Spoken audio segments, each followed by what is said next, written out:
country called Bangladesh. So nobody in the world till today in world history has created another country. So whether it's the United States with all its might, or Russia, or any other of the five veto powers or the big major powers, nobody has managed what we have done. And the other thing to remember is that by creating Bangladesh, we have now eliminated another front. Otherwise, as you would all remember, we would have had to fight a three-front war today if Bangladesh was not created.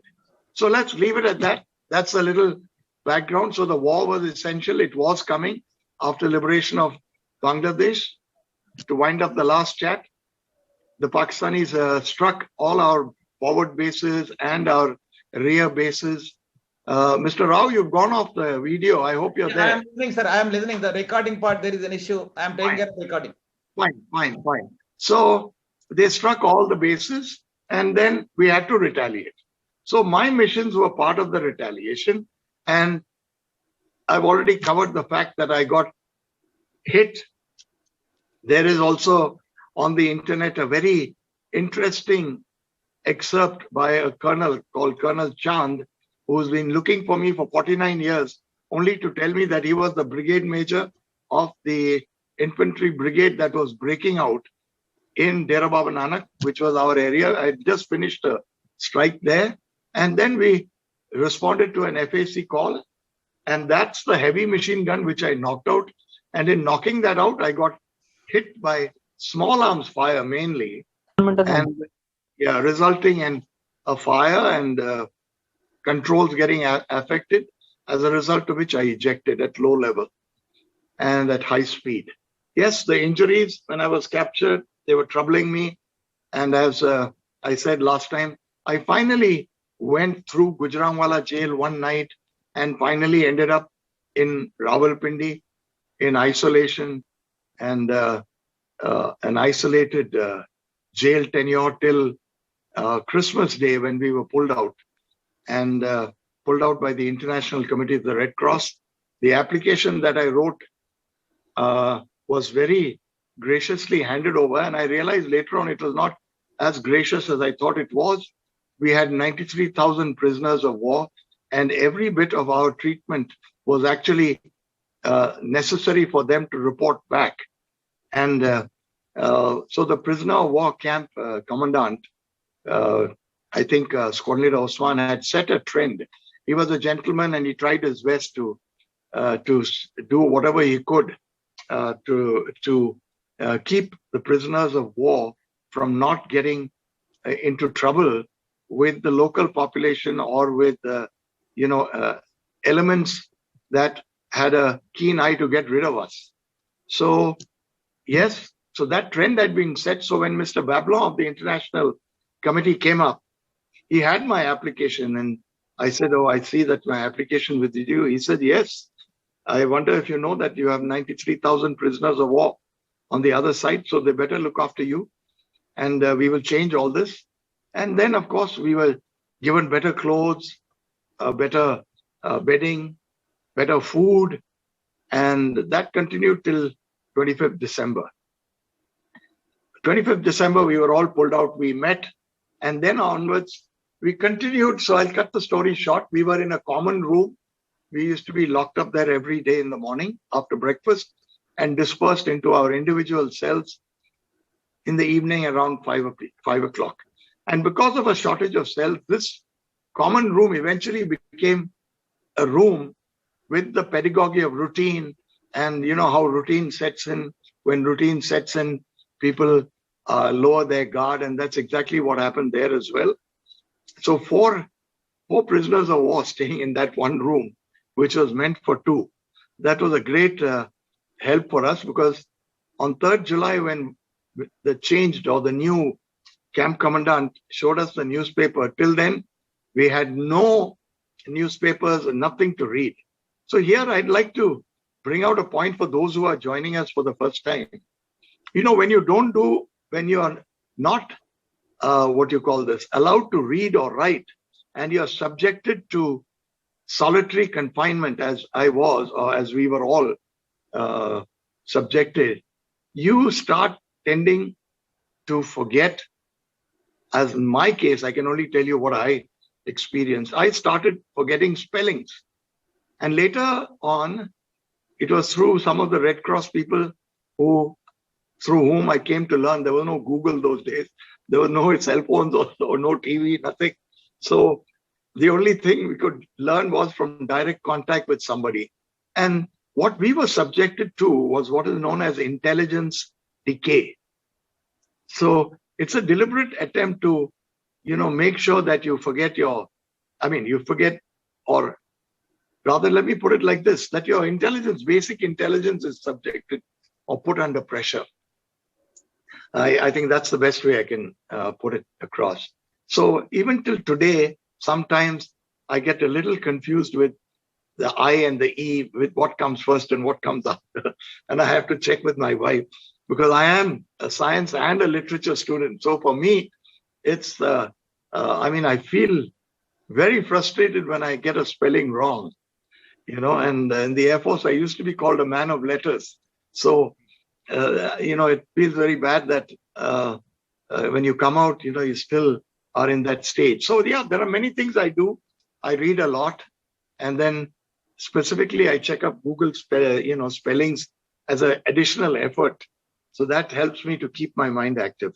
Anyway, so coming back to the camp, Vaidyanathan pulled out this paper and the headlines were India returns 5,000 square miles of territory, POWs 93,000 to be returned. That was a tremendous shock because there was not a single word in mention of the Indian prisoners of war languishing in Pakistan. I think till today, I can't forgive the political setup, be they Congress or anybody, whoever it is, the fact that you forget your own kith and kin and your warriors, who are languishing somewhere and you make no attempt to bring them back. And the 5,000 square miles of territory that we captured, at the cost of several lives of Army, Navy, Air Force, everybody, exactly. All the three services, perhaps even the paramilitary forces at the initiation of the war. But all those lives were lost meaninglessly, so to speak, because we gave away 5,000. Who on earth would give away 5,000 square miles of territory without bargaining? Not only that, I think one of the I forget the northern pass which we captured. I'm forgetting the name anyway. I think I mentioned it last time. But that pass, no. That pass was also returned to them. And today, they are sitting in our territory in that area. That's ridiculous. Okay. And if ever there's another war, we should get that back, just as we should get back POK. And we should make sure that we never ever give up anything. Such attitude and behavior can only be met with severe punishment. That's all I can say. I'm not into politics. But yes, this is my personal view.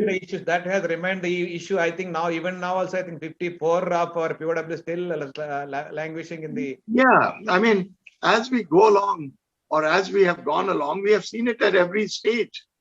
Till today, I think the previous government, now of course, even the present government, I think they've made some efforts.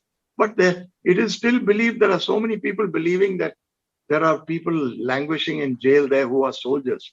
Yes. And by now, after 50 years, most of them would have gone mad or something. That is what is believed. I heard this, exactly from somebody that sanity would have been lost by now. Yes. With most people, if you're in jail for 50 years or you've been lodged somewhere and forgotten, they can't even trace you. So yes. God knows what they have done with all the missing prisoners of war. All of them couldn't have died. There would have been some remains. There would have been some evidence. You see, the thing with Pakistan is they are very unruly. They produce nothing in evidence. In India, that would not be the case. If we capture somebody, he's taken on record and the associated international bodies are informed. And as far as possible, even the Red Cross is told to inform their kith and kin. So that's how we function. We function as per the international order, and in line with orderly nations. Well, nations that understand international behavior. Correct, sir. Yes. So, yes. So that was very, very, very, very discouraging. And as soon as he left, immediately everybody whispered, we just have to escape and get out. So let me start there. The formal meeting was held. And in that formal meeting, the senior most Wing Commander Coelho, assisted ably by Squadron Leader Jaffa. Squadron Leader DS Jaffa was, by the way, the air advisor. Those days we didn't have an AA as we have today, but let's call him the staff officer to the chief, but he was an intellectual. So his help was definitely of immense value to Wing Commander Bunny Coelho. And DS Jaffa definitely was a very well-read person, and being an able staff officer to the chief, his contributions were, should I say, like taking a second opinion with a doctor. So something like that.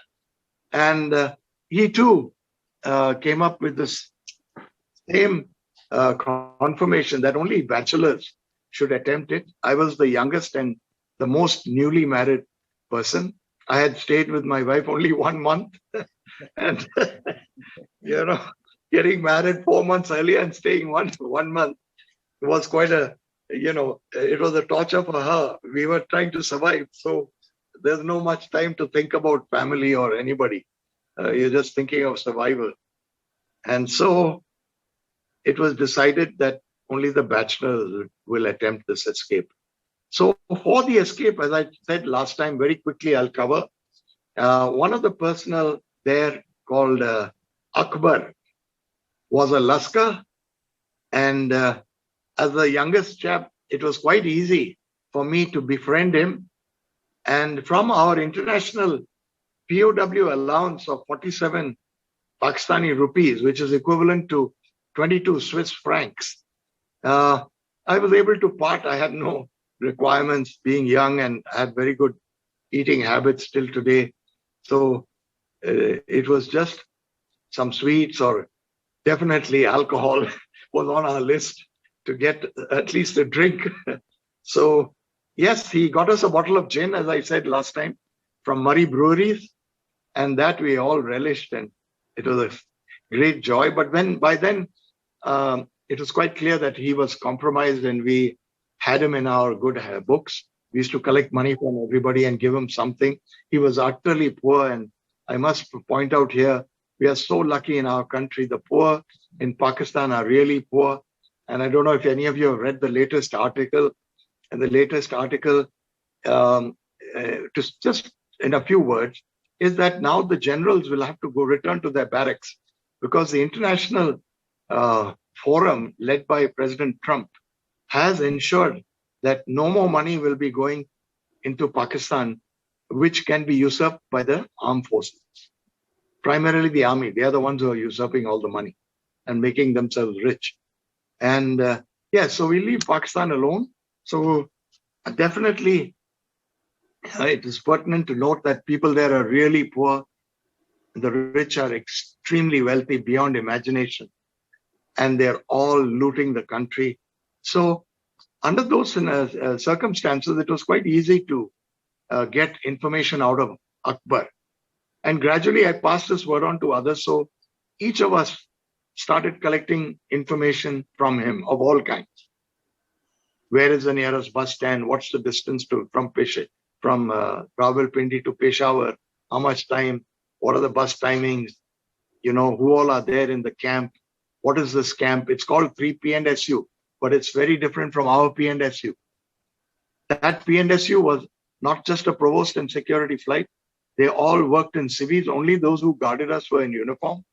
Others were all in civilian clothes, and their main job was to track foreigners and track deserters, primarily Bangladesh personnel, officers and airmen who were Bengalis basically and belonged to PAF.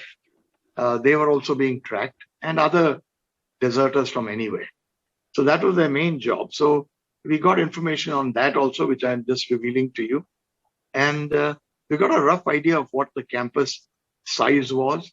and what is outside the campus, behind the room, the common room. That was very important because the cells were impossible to tunnel through. They are thick walls.